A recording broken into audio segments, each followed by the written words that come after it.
한 여성을 살해한 뒤 자신이 숨진 것처럼 꾸며 보험금을 타내려 했던 여성.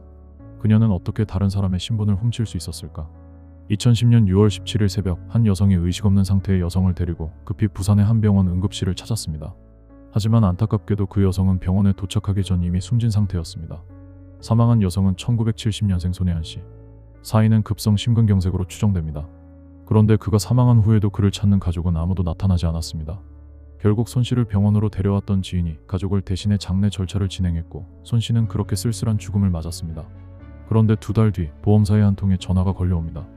자신을 손 씨의 언니라고 밝힌 여성은 아직 지급 여부조차 결정되지 않은 사망보험금에 대해 매일같이 전화를 걸어 지급을 독촉했습니다. 지속되는 언어폭력에 보험심사과 팀장은 직접 이 사건을 살펴보기로 합니다.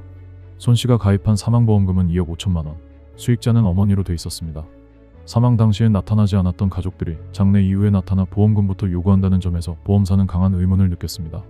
조사 결과 손 씨는 해당 보험 외에도 무려 7개의 생명보험에 가입돼 있었습니다. 대부분 사망 3개월 전에 가입됐고 사망 이틀 전에 가입한 보험도 있었습니다. 사망 시 지급 예정 보험금 총액은 약 24억 원. 더 의아했던 건 손 씨는 고정 수입이 거의 없는 상태에서 매달 보험료만 300만 원 이상을 납입하고 있었던 겁니다. 조사를 진행하던 팀장은 또 하나의 결정적인 단서를 발견합니다. 보험 가입 당시 녹취된 손 씨의 목소리와 보험금을 독촉하던 언니의 목소리가 똑같았던 겁니다. 보험사는 손 씨의 어머니와 언니를 직접 만나보기로 합니다. 그런데 손 씨의 언니는 이상하게도 신분증을 가져오지 않았다며 계속해서 신원 확인을 거부했습니다. 이에 팀장은 지문을 채취할 생각으로 언니에게 사망 경위서 작성을 요청하며 펜을 건넸는데 언니는 경위서를 작성한 뒤 펜을 옷에 문질러 지문을 지우는 치밀함을 보였습니다. 그런데 이때 그녀는 어이없는 실수를 하고 맙니다. 보험금 청구서에 습관적으로 자신의 서명을 해버린 겁니다. 팀장은 보험 가입 당시의 서명과 언니의 서명이 일치한다는 사실을 확인합니다. 그 순간 옆방에서 상황을 지켜보던 형사들이 들어옵니다. 형사들은 손 씨의 언니에 대해 신분 조회를 요구했지만 그는 고성을 지르며 끝까지 거부했고 결국 긴급 체포됩니다. 그리고 지문조회 결과 그 여성의 정체는 바로 사망자 손혜연 본인이었습니다. 그렇다면 병원에서 사망한 여성은 도대체 누구였을까? 문제는 사망한 지 2달이 지났고 이미 화장까지 마친 상태라 피해자의 신원을 확인할 방법이 없다는 겁니다. 손 씨는 경찰 조사에서 묵비권을 행사하며 어떠한 진술도 하지 않았습니다. 형사들은 손 씨 체포 당시 함께 압수한 차량을 수색합니다. 그리고 그 안에서 운전면허 시험 응시표 하나를 발견합니다. 응시표에 적힌 이름은 김은혜, 주민등록번호는 1984년생 여성의 것이었지만 사진은 손 씨 본인이었습니다. 차 안에서는 김은혜 씨의 신분증도 함께 발견됩니다. 주민등록상 주소지는 대구. 대구에 살던 여성이 왜 부산에서 숨졌던 걸까?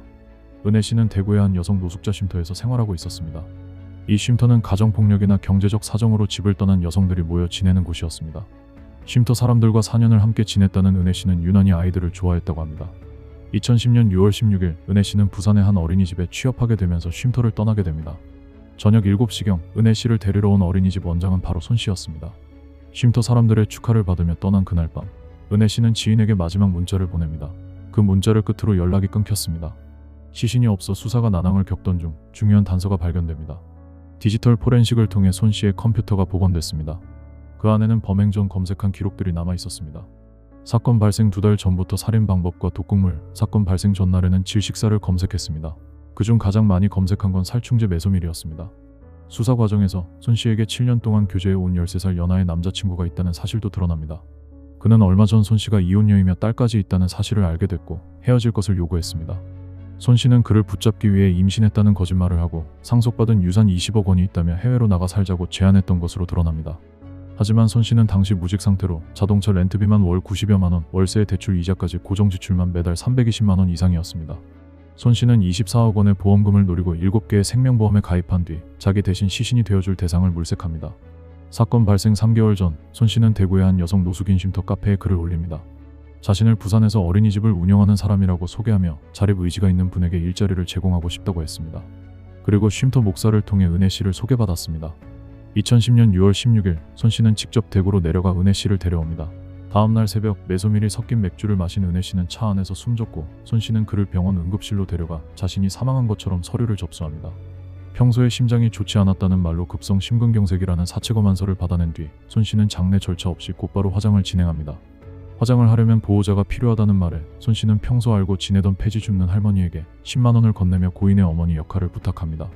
그리고 다음날 은혜 씨의 유해는 바다에 뿌려졌습니다. 며칠 후 손 씨는 쉼터 목사에게 전화를 걸어 은혜 씨가 어린이집 공금 800만 원을 들고 도망갔다고 말합니다. 이후 보낸 메일에는 은혜가 가져간 게 돈만은 아닌가 봐요. 돈이 아까운 게 아니라 사람의 배신이 이렇게 큰 거 오랜만에 다시 느꼈어요. 목사는 미안한 마음에 오히려 손 씨에게 200만 원을 보내줬다고 합니다. 손 씨에게는 또 다른 보험 사기 전력이 있었습니다. 백혈병 투병 중인 딸의 병원비 서류를 위조해 47차례에 걸쳐 총 1억 3천만 원의 보험금을 타낸 사실이 있습니다. 심지어 자신이 사망한 6월 17일 이후에도 보험사에 직접 방문해 딸의 병원비 보험금을 청구한 사실까지 밝혀집니다. 이뿐만이 아닙니다. 그는 1억 원 상당의 창업자금을 거짓으로 편취해 사기 혐의로 불구속 기소되어 재판 중이었습니다. 더욱 놀라운 건 재판 출석일이 6월 17일, 은혜 씨의 죽음을 자신이 죽은 것처럼 위장했던 바로 그날입니다. 은혜 씨의 생명뿐만 아니라 인생, 신분까지 빼앗으려 했던 손 씨. 신분 세탁을 위해 은혜 씨의 신분으로 운전면허를 재취득하려 한 것 아니냐라는 질문에 피해자가 운전면허를 따고 싶다는 말을 했다. 죽은 애의 소원을 들어주기 위해서 걔 명의로 응시한 것뿐이다 라고 대답해 모두를 경악하게 만들었습니다. 검찰은 손 씨를 살인과 사체은닉, 사문서 위조 등의 혐의로 기소했습니다. 하지만 시신이 없어 사망 원인이 명확하지 않다는 이유로 살인죄의 유무죄를 두고 판결은 여러 차례 뒤집혔고 5차례의 재판 끝에 결국 대법원에서 살인죄가 인정돼 손 씨에게 무기징역이 확정됐습니다. 낯선 도시에서 낯선 이름으로 한 줌의 재가 되어 사라진 은혜 씨. 새로운 삶을 꿈꾸며 부산으로 향했던 26살 은혜 씨의 삶은 도착한 지 반나절 만에 끝나고 말았습니다.